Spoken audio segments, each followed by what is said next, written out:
تین چیزیں منجیات ہیں، نجات دینے والی ہیں، اور وہ کون سی ہیں؟ فالعدل فی الغضب والرضا، وہ عدل کرنا ہے غصے کی حالت کے اندر بھی اور خوشی کی حالت کے اندر بھی۔ آپ کسی پہ راضی ہوں یا کسی پہ ناراض ہوں، آپ غصے کی حالت میں ہوں یا آپ سرشاری کی کیفیت میں ہوں، دونوں حالتوں کے اندر آپ نے عدل سے کام لینا ہے۔ کسی سے دشمنی ہو تو اس کے خلاف بھی ناانصافی لوگ کر دیتے ہیں، کسی پہ غصہ ہو۔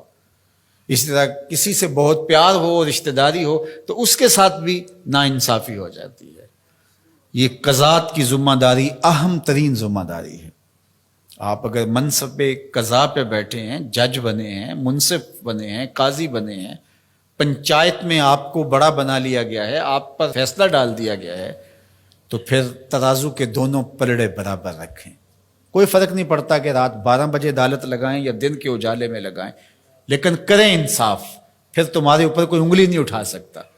لیکن اگر تم عدل نہیں کرو گے، اگر تم انصاف نہیں کرو گے، تو قیامت کے دن جو ظالم قاضی ہوگا اس کو لٹکایا جائے گا۔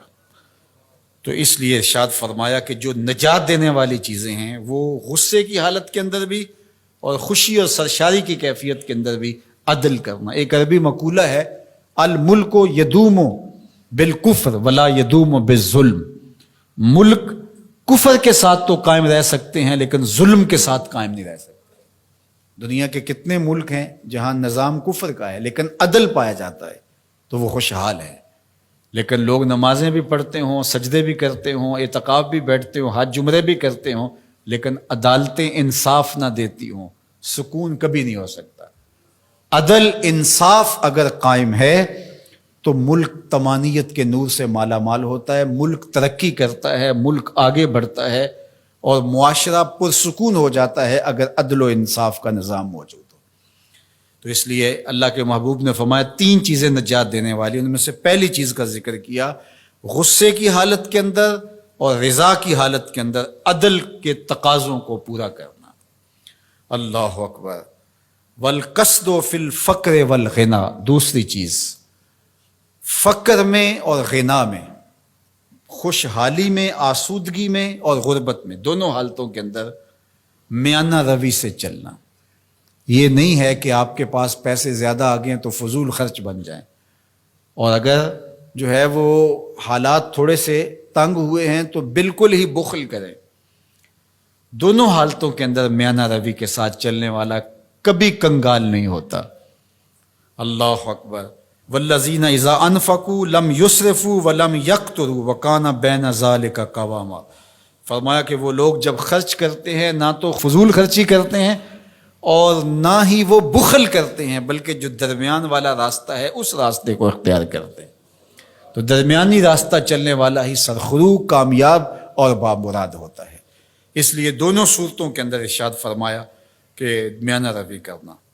وخشیۃ اللہ فی السر والعلانیہ، اعلانیہ بھی اور مخفی بھی، دونوں حالتوں میں اللہ سے ڈرنا، یہ نجات دینے والی چیز ہے۔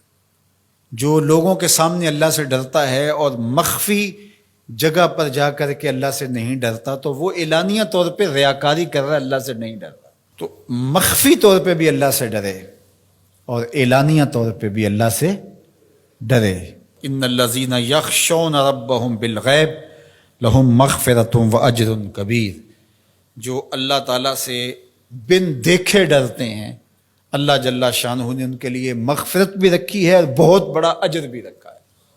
اور وہی حدیث جو میں نے آپ کے سامنے رکھی کہ 7 اشخاص قیامت کے دن عرش الہی کے سائے تلے ہوں گے، ان میں سے جو 7واں شخص ہے اس کا ذکر حضور نے ارشاد فرمایا، وَرَجُلٌ ذَكَرَ اللَّهَ خَالِيًا فَفَاضَتْ عَيْنَاهُ، وہ شخص جو تنہائی میں بیٹھا اور اللہ کو یاد کرنے لگا اور اس کی آنکھیں آنسوؤں کا خراج دینے لگی، اللہ کے خوف سے اس کی آنکھوں سے آنسو ٹپکنے لگے، تو فرمایا قیامت کے دن جب کوئی سایہ نہیں ہوگا اللہ اس شخص کو اپنے عرش کا ٹھنڈا سایہ عطا فرمائے۔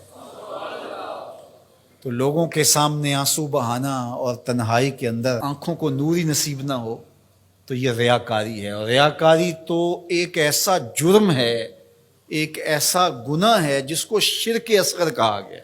کسی گناہ کو شرک نہیں کہا گیا سوائے ریاکاری کو۔ تو ریاکاری کو شرک اصغر کہا گیا ہے۔ تو اعلانیہ طور پہ بھی اللہ سے ڈرو اور مخفی طور پہ بھی اللہ سے ڈرو، لیکن اگر خلوت اور جلوت میں فرق ہے تو یہ بدترین صورتحال ہے۔